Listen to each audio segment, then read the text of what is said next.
rain is blowing in your face, and the whole world is on your case. I could offer you a warm embrace to make you feel my love. When evening shadows and the stars appear, and there's no one there to dry your tears, I could hold you for 1,000,000 years to make you feel my love. I know you haven't made your mind up yet, but I would never do you wrong. I've known it from the moment that we met. There's no doubt in my mind where you belong. I'd go hungry, I'd go black and blue, I'd go crawling down the avenue. Oh, there's nothing that I wouldn't do to make you feel my love.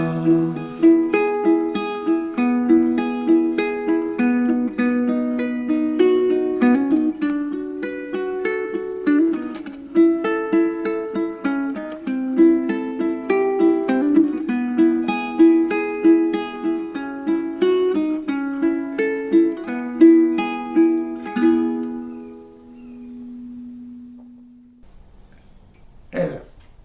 Today I'm going to talk about this ukulele build that I've just finished. It's made completely out of offcuts and scraps from other projects. So in the previous 6 months, I had a few projects that did not involve making a musical instrument. One of them was this chessboard, where I made the cabinet from sipo, and then the board and the pieces were made from maple and walnut. Then I decided I needed another guitar rack, so I made this guitar rack completely out of sipo. Finally, I had about 36 inches of ash left over, 2.5 inches wide, from making a box. And I put all of these together into a pile, and I looked at it for a while and I said, that's just enough wood to make a ukulele. I don't need a ukulele, but there you go. So the plan was to make the soundboard and the back from the sipo, the sides from ash, and the neck from maple. So I followed a process very similar to what I used with my swamp ukulele, and there's a couple of differences I'll point out as we go. So there were 5 steps in making this ukulele. Those involved making the soundboard on the bottom, the sides, the neck, the fretboard, and the bridge. So I began with the sides, and what I did was I actually drew the shape I wanted for the instrument full scale on a piece of paper. And then I measured the angles of the different segments with a protractor, and I used those angles with my miter saw to cut the sections of wood for the side, and then glued them together. Now this is a small detail, but when I'm cutting those pieces for the sides, I go in order, this piece to this piece to this piece, and so on. What that does is it allows the grain to be continuous as you move around the periphery of the instrument, and it just gives it a nicer look. Now for the soundboard at the back,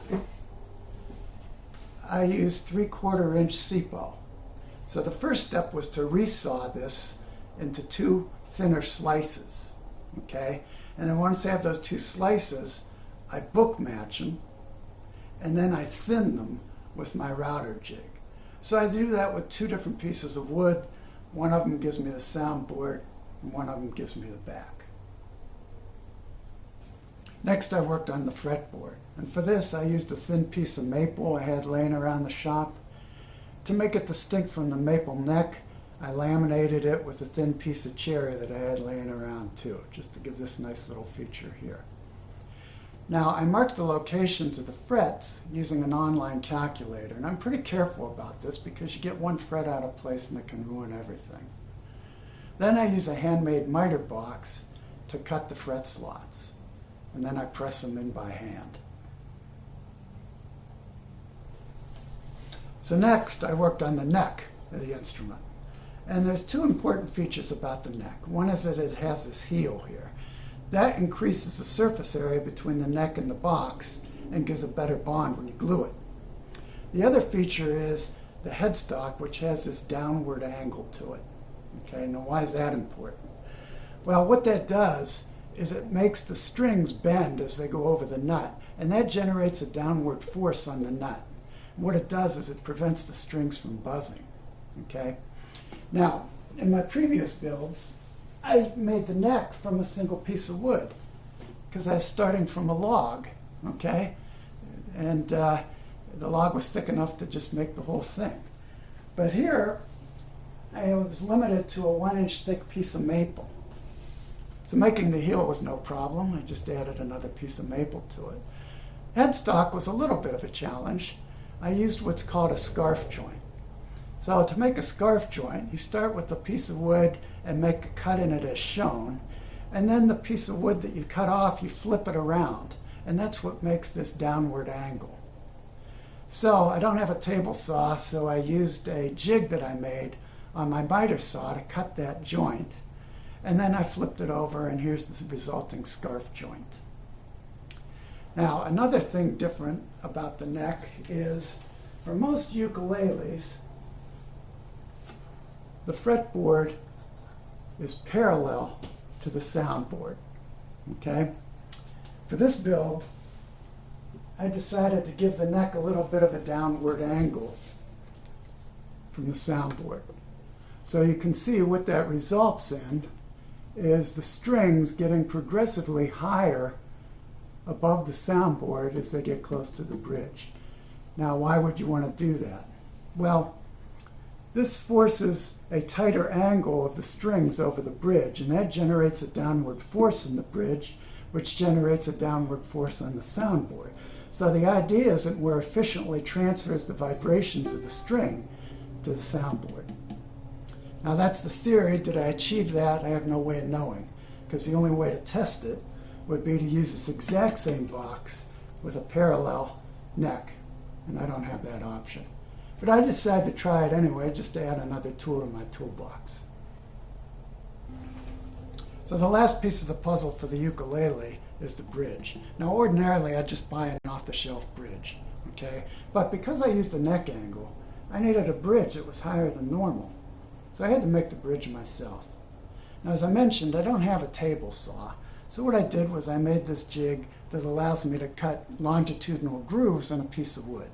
So I used that to cut some grooves and then trimmed the wood down, did some sanding, and this is the bridge that I ended up with.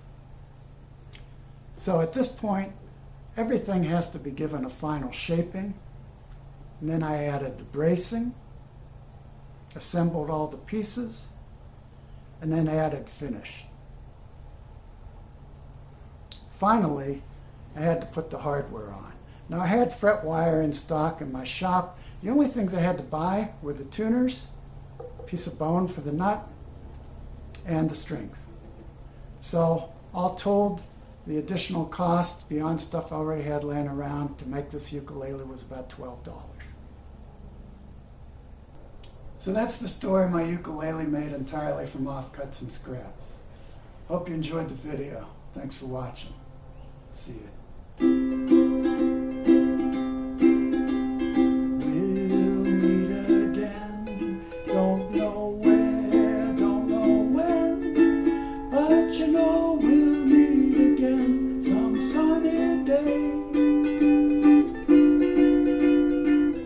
Keep smiling through, just like you.